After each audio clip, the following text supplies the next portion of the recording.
যেই সমস্ত রাষ্ট্র সরকার মানবাধিকার নিশ্চিত করতে তারা ব্যর্থ, ওই সমস্ত রাষ্ট্রে মানবাধিকার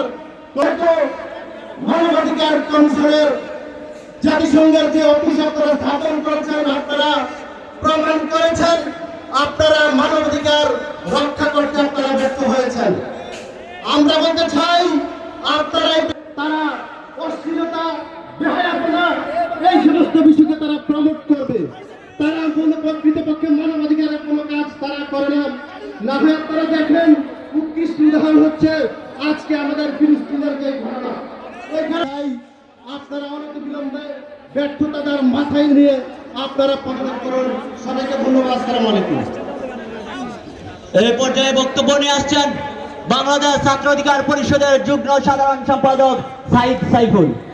60 বছর ধরে ফ্যাসিবাদের বিরুদ্ধে এই কুমিল্লা সহ সমগ্র বাংলাদেশে লড়াই করে যাচ্ছি।